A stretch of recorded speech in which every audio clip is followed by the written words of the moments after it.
सोचिए, अगर एक दिन आपके सामने स्वयं ब्रह्मांड खड़ा होकर आपसे एक ही प्रश्न पूछे, जानना क्या चाहते हो, सत्य या वह जो तुम्हें बचपन से बताया गया है? और आप जैसे ही उत्तर देने लगे, अचानक चारों दिशाओं से दो विपरीत शक्तियां उभरने लगे। एक में अग्नि की तड़प, जटाओं की गूंज, नटराज के कदमों का प्रचंड कंपन, और दूसरी में शांति का अथाह सागर, कमल की सुगंध और नारायण की कृपा का कोमल प्रकाश। इन दोनों शक्तियों के बीच खड़े आप, और एक प्रश्न हवा में तैरता हुआ, कौन महान है, महादेव या श्री हरि विष्णु? यह वो प्रश्न है जिसने ऋषियों को युगों तक तपस्या करवाई, जिसने राजाओं को विवेक और अहंकार के बीच बांट दिया, जिसने भक्तों को कभी शिवालय की ओर दौड़ाया और कभी वैकुंठ के मार्ग पर क्या यह सच में दो शक्तियां हैं, या यह केवल हमारे मन का बनाया हुआ भ्रम है? क्या ब्रह्मांड दो भागों में बटा है, या केवल देखने वाले की दृष्टि बंटी हुई है?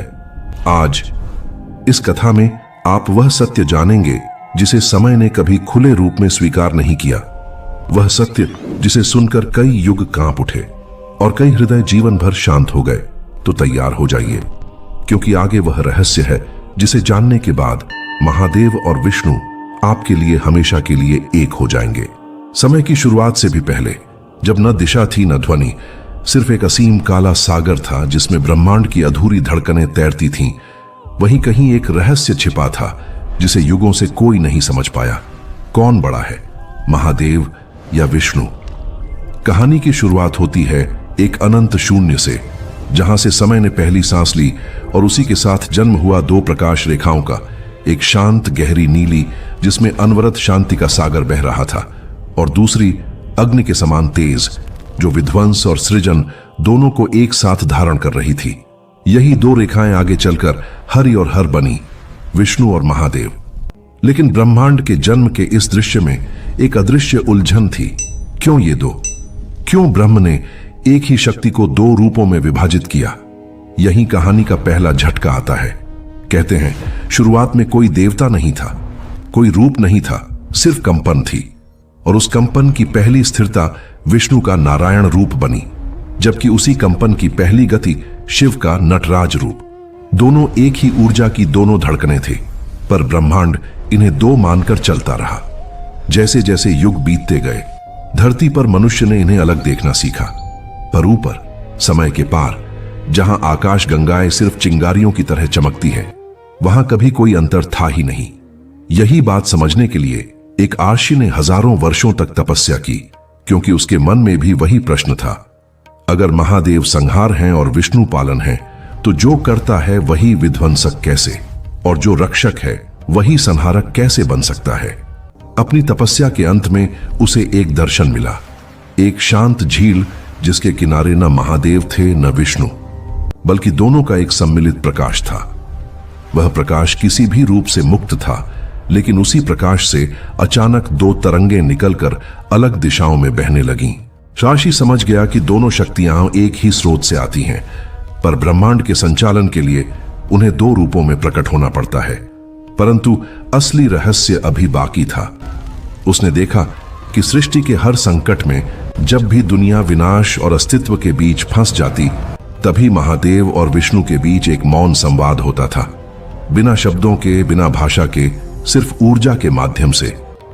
एक घटना तो ऐसी भी हुई जिसे आर्षि ने कभी किसी से साझा नहीं किया, क्योंकि वह दुनिया को हिला देती। उसने देखा कि एक युग में जब त्रिलोक जलने वाला था, तब विष्णु ने स्वयं शिव को प्रणाम किया और बोले, मुझ में जो शक्ति है वह तुमसे ही निकली है। और उसी क्षण शिव ने विष्णु के चरणों को छुआ और कहा, मैं जो हूं वह तुम्हारी ही चेतना का विस्तार है। उस पल के बाद आर्षि का मन कांप उठा, क्योंकि उसके भीतर जो प्रश्न था उसका उत्तर सामने था। यह तुलना मनुष्यों की है, ब्रह्मांड की नहीं। लेकिन जैसे ही वह इस सत्य को समझ पाया, उसके सामने समय का एक चक्र खुल गया और उसने भविष्य देखा। वह भविष्य जिसमें मनुष्य फिर यह प्रश्न पूछेंगे कि महादेव बड़े या विष्णु। और इस भविष्य दर्शन में उसने एक और रहस्य देखा जो उसके भीतर तूफान की तरह उठा। वह दृश्य था एक कॉस्मिक मंच, जहां न आकाश था न समय, सिर्फ एक तेज चमकता केंद्र था जिसमें शिव और विष्णु दोनों एक ही प्रकाश में विलीन हो रहे थे, जैसे कोई दो धागे एक ही बुनाई में समा रहे हों। आर्ष ने देखा कि ब्रह्मांड का हर कण, हर तारा, हर आकाशगंगा उसी संयुक्त शक्ति की प्रतिध्वनि है। जब वह शक्ति स्थिर हो जाती है वह विष्णु है, जब वह शक्ति गति में आती है वह महादेव है। लेकिन न गति बिना स्थिरता संभव है और न स्थिरता बिना गति। इसी क्षण एक गूंजती आवाज पूरे अनंत में फैल गई, जो एक है वही दो है और जो दो है वही एक। ऋषि कांपता हुआ उठा। उसकी आंखों में आंसू थे लेकिन मन शांत था, जैसे उसने वह रहस्य देख लिया हो जिसे दुनिया हजारों साल से खोज रही है। आज तक किसी भी ग्रंथ में यह बात खुलकर नहीं लिखी गई कि असली शक्ति क्या है, लेकिन उस आर्षि ने इसे अपनी आंखों से देखा था और जान लिया था कि महादेव और विष्णु अलग नहीं, एक ही हैं, उसी एक चेतना के दो स्तंभ। और कहानी यहीं रुकती नहीं, क्योंकि यह सिर्फ शुरुआत थी एक ऐसे सच की जो आज भी दुनिया नहीं समझती। आर्षि उस दिव्य दर्शन से बाहर आया तो उसका शरीर कांप रहा था, जैसे उसने किसी ऐसे रहस्य को छू लिया हो जिसे सुनकर ही मनुष्य का हृदय थर्रा जाए। पर उसे एहसास था कि यह अंत नहीं, बल्कि किसी और गहन सत्य की शुरुआत है।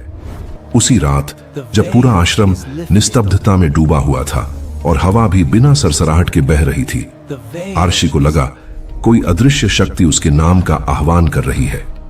उसने आंखें मूंदी और सामने एक नया दृश्य खुल गया। इस बार उसने एक असीम, गहरे, अनंत शून्य को देखा, जिसके मध्य महादेव नटराज के रूप में खड़े थे और उनके प्रत्येक कदम से तारे जन्म ले रहे थे। आकाशगंगाएं टूटकर पुनः आकार ले रही थीं। समय का चक्र तीव्र गति से घूम रहा था। पर तभी महादेव ने अपना नृत्य थाम लिया और उसी क्षण एक शांत, दिव्य, सुनहरी आभा फैलने लगी। वह नारायण का तेजस्वी रूप था, जो अपने स्पर्श मात्र से बिखरी सृष्टि को पुनः जोड़ रहा था, मानो हर टूटे हुए तारे में वह जीवन की सांस भर रहा हो। आर्षि ने देखा कि जहां महादेव का एक कदम विनाश उत्पन्न करता है, वहीं नारायण का कोमल स्पर्श उसी स्थान पर सृजन को जन्म देता है, जैसे दोनों मिलकर एक ही रचना को पूर्ण कर रहे हों।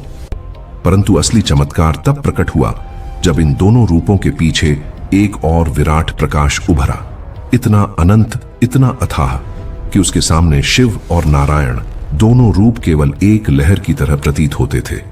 वह प्रकाश न किसी रूप में था, न किसी नाम में, लेकिन उसी से दोनों रूप उत्पन्न हो रहे थे और उसी में विलीन भी हो रहे थे। आर्षि को अचानक अनुभव हुआ कि मनुष्य की सबसे बड़ी भूल यही है कि वह शक्ति को दो भागों में देखता है, जबकि उस अदृश्य ज्योति में न कोई शिव है, न कोई नारायण। वहां केवल एक ही चेतना है जो दो रूप लेकर लीला रचती है। फिर उसने एक और दृश्य देखा। न उजाला था, न अंधेरा, केवल एक कंपन था जो धीरे धीरे आकार लेने लगा और उसके सामने एक अद्भुत दृश्य प्रकट हुआ। नारायण स्वयं शिव का अभिषेक कर रहे थे और शिव अपने त्रिनेत्र की कृपा से नारायण के चारों ओर सुरक्षा का प्रकाश वृत्त रच रहे थे। दोनों अपने अपने कर्तव्य निभा रहे थे, परंतु दोनों की जड़ एक ही थी। फिर दृश्य बदला और उसने एक ऐसा युग देखा जहां मनुष्य अहंकार में डूबकर देवताओं के बीच भेद कर रहा था। कोई कह रहा था शिव श्रेष्ठ, कोई कह रहा था नारायण महत्तर। पर आर्षि देख रहा था कि इस विवाद के पीछे वही परम चेतना मौन पीड़ा में डूबी हुई थी, क्योंकि मनुष्य उसकी एकता को समझने की क्षमता खो चुका था। तभी आकाश चिरता हुआ एक गूंजता स्वर उभरा, गंभीर, प्रचंड, समय को भेद देने वाला। यदि मेरे स्वरूप को जानना है तो मुझे विभाजित मत करो। राशि का हृदय थम गया। उसके सामने संपूर्ण आकाश खुल गया और उसने देखा शिव और नारायण एक दूसरे को प्रणाम कर रहे थे, जैसे ऊर्जा स्वयं ऊर्जा के आगे नत हो गई हो। यह दृश्य उसे उस सत्य तक ले गया जिसका नाम केवल एक ही था, अद्वैत। इस अनुभूति ने उसकी आत्मा को भीतर तक हिला दिया और अब उसे लगा कि वह उस रहस्य के द्वार पर खड़ा है जिसे युगों से कोई जान न सका। पर उसके भीतर एक प्रश्न अभी भी धड़क रहा था, यदि दोनों एक ही हैं तो फिर जगत इन्हें अलग क्यों मानता है? और इसी प्रश्न का उत्तर अभी बाकी था। ऋषि उसी प्रश्न की अग्नि में बैठा रहा, यदि दोनों एक ही हैं तो फिर संसार इन्हें भिन्न क्यों मानता है? और जैसे ही यह प्रश्न उसके मन की गहराई में उतरने लगा, उसके सामने अंतिम दर्शन प्रकट हुआ, सबसे विशाल, सबसे प्रचंड, सबसे अदृश्य। उसने देखा कि समय एक ही बिंदु पर थम गया है। न दिन है, न रात्रि, न दिशा है, न दूरी। केवल एक अनंत ध्वनि है जो स्वयं ब्रह्मांड की श्वास जैसी प्रतीत हो रही थी। इस ध्वनि के मध्य एक दिव्य आसन प्रकट हुआ, जिस पर न शिव थे न नारायण। वहां केवल एक प्रकाश था जो भीतर से शिव जैसा था और बाहर से नारायण जैसा। पर वास्तव में न वह शिव था न नारायण, वह तो उन दोनों से भी परे था, जैसे कोई मूल स्रोत जिससे दोनों रूप धाराओं की तरह बहते हों। आर्षि विस्मित हो गया। आज तक उसने देवताओं के रूप देखे थे, पर यह वह रूप था जो किसी ग्रंथ में नहीं, किसी कथा में नहीं, किसी ध्यान में भी नहीं मिलता। तभी वह प्रकाश दो हिस्सों में विभाजित हुआ। एक में जटाओं की अग्नि, नीलकंठ की महिमा और तीसरे नेत्र की प्रचंडता, दूसरे में शंख की ध्वनि, चक्र का तेज और कमल की गहन शांति। दोनों रूप जैसे एक ही सांस लेकर दो दिशाओं में फैल रहे हों, परंतु कुछ ही क्षणों बाद दोनों रूप एक दूसरे में समाने लगे, जैसे दो नदियां समुद्र में लौट रही हों। आर्षि ने देखा कि यह विलय किसी युद्ध का परिणाम नहीं, बल्कि प्रेम का मिलन था। दो शक्तियां जो एक दूसरे को पूरक बनाती हैं, दो रूप जो एक दूसरे के बिना अधूरे हैं। उस विलय के क्षण में संपूर्ण लोकों में कंपन फैल गया। देवलोक, पृथ्वीलोक और पाताल लोक तक एक ही तरंग पहुंची, जैसे किसी ने तीनों लोकों के हृदय को एक साथ छू लिया हो। आर्षि की आंखों से आंसू बहने लगे, पर वे दुख के नहीं बल्कि अनुभूति के थे। अनुभूति उस सत्य की जिसे समझने के लिए युगों युगों से मुनि और तपस्वी प्रयास करते आए थे। उसने देखा कि जब महादेव विश्व की रक्षा के लिए अपना संहार रूप धारण करते हैं, तब नारायण ही उस संहार के बीच नई सृष्टि का बीज रखते हैं, और जब नारायण पालन हेतु संसार में अवतार लेते हैं, तब शिव ही उनके मार्ग की रक्षा करते हैं। दोनों एक दूसरे के पूजक, एक दूसरे के संरक्षक, एक दूसरे के गुरु और अंततः एक ही चेतना। आर्षि ने अपने हृदय में अंतिम बार प्रश्न किया, हे प्रभु, मनुष्य आपको दो क्यों मानता है? और उसी क्षण जो उत्तर मिला, उसने उसके जीवन का सार बदल दिया। एक बहुत ही कोमल, अत्यंत गहन और शांत स्वर उठा, मनुष्य रूप देखता है पर सत्य रूप में नहीं, चेतना में है। जो मुझे दो में खोजेगा वह मुझे कभी नहीं पा सकेगा। जो मुझे एक में देखेगा वही मेरे दर्शन का अधिकारी होगा। ऋषि स्तब्ध रह गया। उसके सामने प्रकाश धीमे धीमे विलीन होने लगा और ब्रह्मांड फिर अपने सामान्य स्वरूप में लौट आया। पर उसके भीतर जो बदल चुका था वह कभी नहीं बदलेगा। उसने महसूस किया कि कोई बड़ा नहीं है, कोई छोटा नहीं है। शिव और नारायण दो नाम हैं, पर लक्ष्य एक। दो दिशाएं हैं, पर धारा एक। दो रूप हैं, पर चेतना एक। और इसी एक चेतना का नाम है अद्वैत। अंतिम संदेश, देवताओं में भेद करना मनुष्य की भूल है। शक्ति कभी दो नहीं होती, वह केवल एक ही होती है। जब स्थिर हो जाए तो नारायण, जब गतिशील हो जाए तो महादेव। जो इन्हें अलग देखता है वह भ्रम देखता है, जो इन्हें एक देखता है वही सत्य को देखता है। अगर ये वीडियो आपको पसंद आई हो तो कृपया लाइक करें, कमेंट में लिखें हर हर महादेव, जय श्री हरि विष्णु, और इसे अपने अपनों के साथ शेयर करें। चैनल को सब्सक्राइब जरूर करें। फिर मिलेंगे एक नई दिव्य कहानी के साथ। तब तक के लिए हरि हर नमः।